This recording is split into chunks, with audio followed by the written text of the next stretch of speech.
Nous sommes le dimanche 10 mars de l'année 2024 et vous êtes au rendez-vous de l'actualité sur Canal 3 Bénin. Voici les titres du journal. La femme célébrée vendredi dernier dans le monde entier à travers la journée qui lui est dédiée. Il s'agit de la journée internationale des droits de la femme qui ouvrait son 29e chapitre cette année. Au sein du parti Bloc républicain, l'événement n'est pas passé sous au silence. À l'initiative de l'Organisation des femmes républicaines, les femmes du parti se sont retrouvées pour échanger autour du thème « Femmes dans la politique, élever la voix, influencer le changement ». Nous vous donnerons les détails dans ce journal. Et tout comme les militantes du Parti Bloc républicain, le personnel féminin du ministère en charge des Finances a sacrifié à cette tradition de célébration de la Journée internationale des droits de la femme.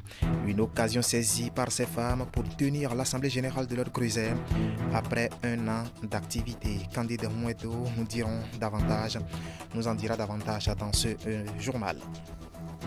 Et puis nous vous donnerons l'identité des lauréates de la compétition dénommée Prix Awa, compétition organisée par l'agence belge de développement Enabel. Après Bruxelles, les deux gagnantes béninoises sont honorées au Bénin par l'ambassadrice du Royaume de la Belgique près le Bénin. C'était à la faveur d'une cérémonie de remise de prix. Voilà pour le sommaire. Bien bonsoir et bienvenue à notre rendez-vous vespéral de l'actualité politique. Pour commencer avec l'exercice de relecture du code électoral. Les députés, il faut encore vous le rappeler, ont travaillé mardi dernier pour doter le pays d'une nouvelle boussole pour guider bien sûr les élections en général en 2026. Et dans la vague de commentaires qui ont fait suite à cet exercice, il faut dire que Gérard Benonchi, député Union progressiste Le Renouveau, nous propose aussi son analyse des amendements nouveaux portés à ce document. Nous allons l'écouter. Entre nous, députés, quand nous avons analysé, nous avons constaté que cette rupture d'égalité dont la Cour a parlé n'était pas seulement au niveau des maires. Cette rupture d'égalité existe aussi au niveau des députés et aussi entre les députés et les maires, en ce sens que les députés qui seront élus à l'issue de l'élection législative de 2026 seront installés à date fixe et ils seront à 3 jours de leur installation quand la clôture du dépôt des dossiers pour l'élection présidentielle interviendra. Ça veut dire qu'ils n'auront même pas la possibilité d'être installés et n'étant pas installés ne pourront pas parrainer. Mais au nom de quoi, étant élus le même jour que les maires à l'issue de la même élection, d'une élection qui s'est passée le même jour, certains maires pourront parrainer et eux, députés, ne pourront pas parrainer. Donc il y a encore rupture d'égalité entre députés et maires. C'est en tant qu'acteur politique, je ne peux qu'être fier de ce que nous avons fait à l'Assemblée nationale le 5 mars. Voilà, c'était Gérard Benonchi, député Union progressiste Le Renouveau, qui se prononçait sur l'exercice de relecture du code électoral. Parlons religion maintenant avec ce message que vous allez voir à l'antenne, message de l'imam Idrissou Lemon Boukari, président de l'Union islamique du Bénin, à l'entame bien sûr du mois de Ramadan. Au nom de tous les membres du bureau exécutif national de l'Union islamique du Bénin que je préside, c'est l'imam qui parle bien sûr, des responsables départementaux et des personnalités sur notre communauté. J'ai l'insigne honneur d'informer que le premier jour du Ramadan de l'année 1445 de l'Hégire est le lundi 11 mars 2024, conformément à la parole du prophète Mohamed Saou qui dit « Entamez le jeûne à la vue du croissant lunaire et entamez-les à ça à vue ». Voilà la quintessence de ce message du président de l'Union islamique du Bénin. On en vient maintenant à notre page consacrée à la célébration de la Journée internationale des droits de la femme. L'événement a été célébré vendredi dernier dans tout le monde entier et dans sa 29e édition au sein du parti Bloc républicain. Là, nous sommes au Bénin. Cette journée n'est pas passée sous au silence. À l'initiative de l'Organisation des femmes républicaines, eh bien, elles se sont retrouvées pour échanger autour du thème « Fermer femmes dans la politique, élever la voix ». Voici le point de cette célébration. Militante à la base, responsable et leader du parti Bloc républicain, tous réunis ici à Porto Novo pour célébrer la Journée internationale de la femme. Une célébration marquée essentiellement par des panels de communication autour du thème « Femmes dans la politique, élever la voix, influencer le changement ». Conscientes de la place de choix que leur offre le parti Bloc républicain, ces femmes ont voulu de cette célébration pour échanger et trouver les voies et moyens devant leur permettre de servir efficacement le parti. Chères femmes républicaines, je voudrais nous rappeler qu'il faut nous tenir la main si nous voulons que notre voix soit entendue, car la voix des femmes en politique, nous aurions beau l'élever. Si elle n'est pas forte, audible et intelligible, elle ne pourra pas influencer le changement. La force de notre influence sur la société, sur la communauté, sur le développement économique et social se trouve dans notre capacité à nous tenir la main. La femme républicaine, de mon point de vue, doit s'approprier et s'intérioriser, entre autres, les convictions suivantes. Nos femmes républicaines sommes dans le champ politique pour impacter la nation béninoise. Nous sommes la solution pour le renforcement du système partisan. Nous sommes la solution du Bénin. Nul ne sera de trop, car le défi est grand. Et pour le relever, je voudrais très respectueusement vous prier, Monsieur le Président, de faire accélérer la restructuration de nos organes de masse en général et de l'OFR en particulier, afin de la mettre effectivement et efficacement en ordre de bataille. Les doléances des femmes à cette occasion sont directement reçues par le président du Bloc républicain, Abdoulaye Biotchane, qui a tenu personnellement à assister les femmes pour cette célébration. Il faut que nous accélérions le mouvement à l'OFR. Nous avons une organisation, nous sommes les seuls à l'avoir et nous devons montrer qu'elle peut faire la différence. Nous devons montrer que ceux qui font confiance à la femme doivent pouvoir gagner pour le justifier. Que nous soyons hommes ou femmes en position de faire la différence dans la vie de nos concitoyens, nous devons donner les mêmes chances aux femmes comme aux hommes. Et c'est ce message aussi que je veux souligner aujourd'hui. Le Bloc républicain a fait des jeunes et des femmes les fers de lance du parti et veut toujours savoir compter sur leur engagement pour les batailles électorales à venir. Voilà, c'était un compte rendu signé Emma Ahudonou. Un peu plus au nord, dans la commune d'Adjawere, le collectif des femmes battantes de cette localité s'est aussi mis en évidence au cours de cette célébration de la Journée internationale des droits de la femme. Elles ont saisi surtout l'occasion pour exprimer leurs souhaits pour un vivre ensemble équitable entre hommes et femmes dans la commune. Voici le point de cette célébration.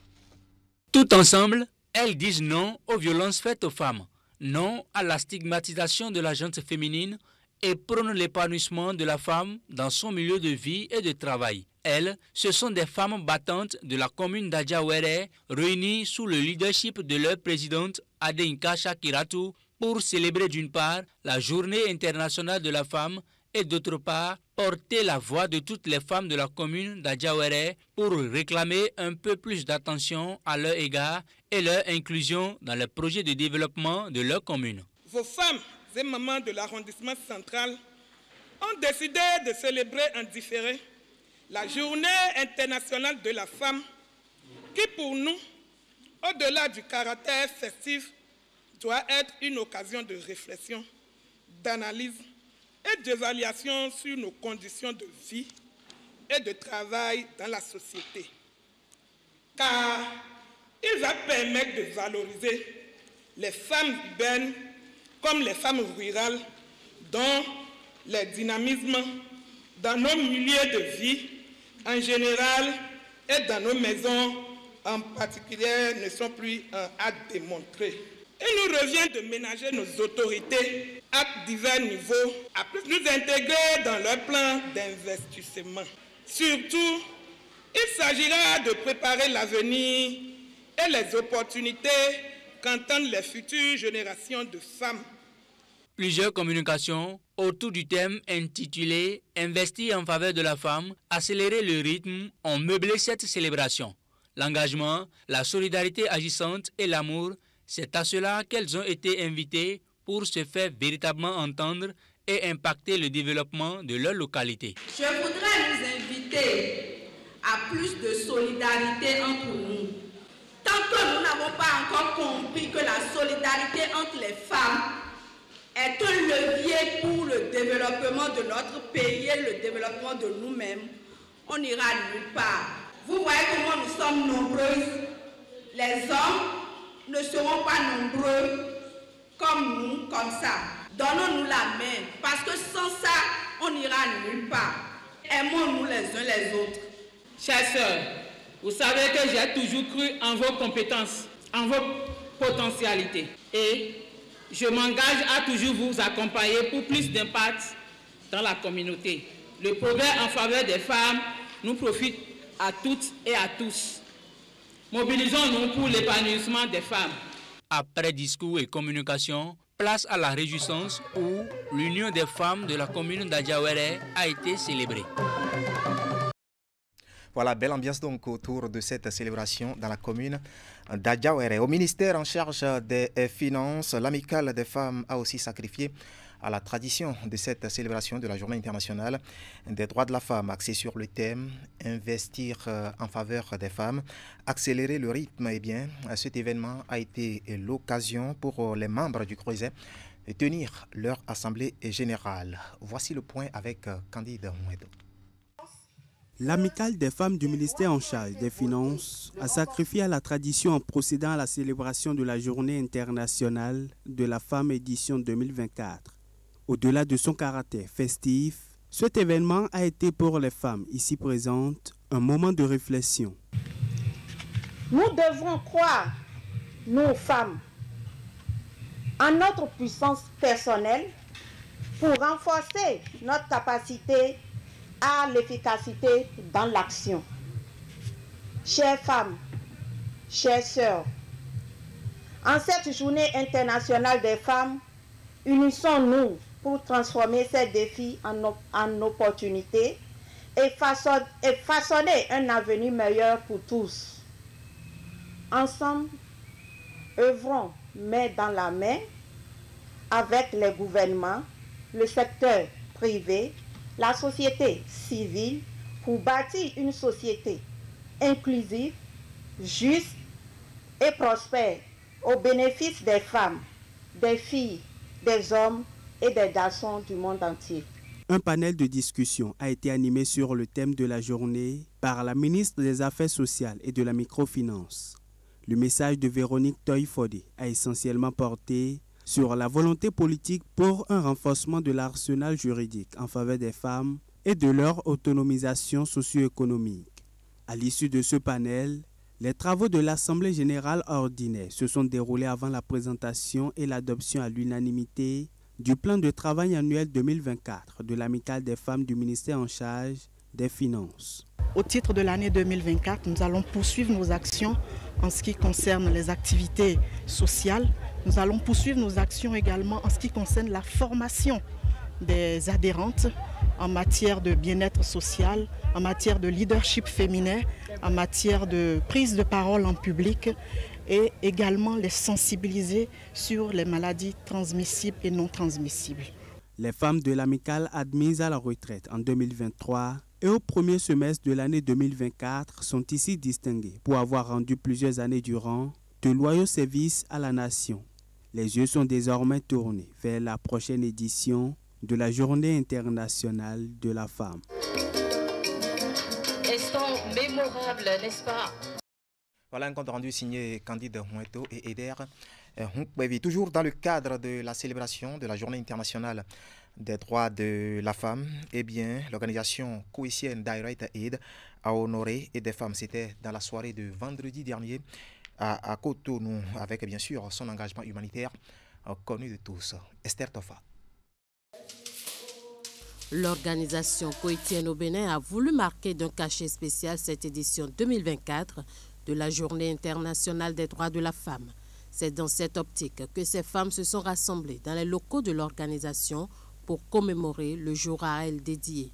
C'est ainsi d'exprimer particulièrement ma reconnaissance et ma gratitude à l'ensemble de notre personnel féminin qui exerce ses fonctions avec succès et dévouement, parfois dans les circonstances difficiles. J'ai également une forte pensée à l'endroit des épouses et des mères de notre personnel masculin. À l'occasion de cette célébration, les 6 dernières femmes qui ont accouché dans le centre hospitalier de Direct Aid ont bénéficié chacune d'un lot de trousseaux. L'hôpital qui fait ça. Moi, je suis tellement contente. Que Dieu vous bénisse. Que Dieu vous donne plus que ça. Et le travail, ça va évoluer plus que ça aussi.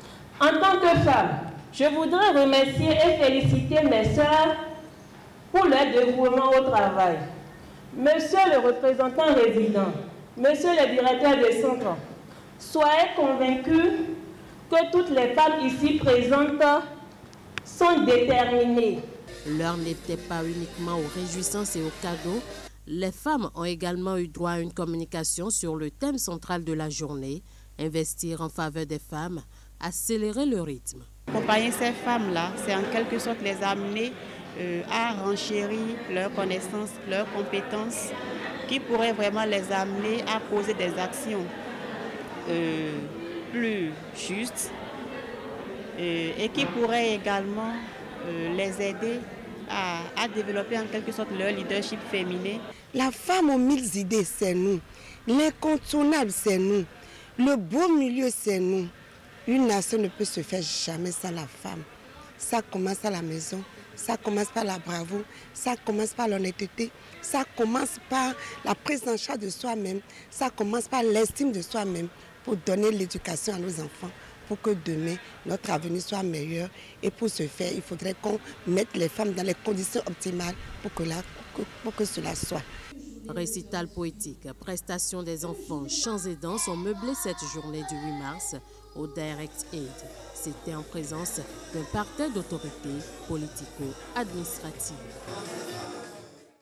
Voilà, refermons cette page consacrée à la Journée internationale des droits de la femme pour parler maintenant de la cérémonie de remise de prix aux lauréates de la compétition dénommée Prix AWA. C'est une compétition organisée par l'Agence belge de développement Enabel. Après Bruxelles, eh bien, les 2 gagnantes béninoises ont été honorées au Bénin par l'ambassadrice du Royaume de Belgique près le Bénin, Teddy Goudalo, pour plus de précision.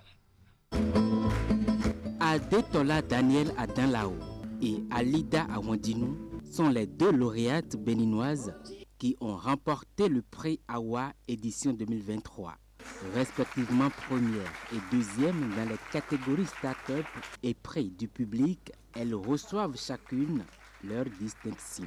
C'est un grand honneur déjà d'avoir reçu de la main de la ministre de la coopération belge à Bruxelles, d'avoir reçu ce même prix à Bruxelles et de recevoir également ce prix au Bénin qui vient m'honorer à nouveau chez moi. Pour moi, ce prix représente beaucoup.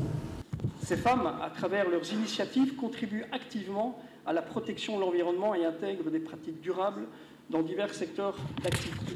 Leur travail illustre parfaitement comment l'innovation et l'engagement peuvent générer un impact positif, significatif sur la communauté et l'environnement. Le prix AWA est une compétition organisée par Enabel qui met en lumière les entrepreneurs issus des pays d'intervention de la coopération belge et leurs projets. Pour l'édition 2023, le prix récompense les femmes entrepreneurs actrices de l'économie verte et circulaire. Pour la coopération belge au développement, promouvoir l'entrepreneuriat féminin est à la fois un levier important d'investissement en faveur des femmes, mais aussi un moyen sûr pour atteindre les objectifs de développement durable.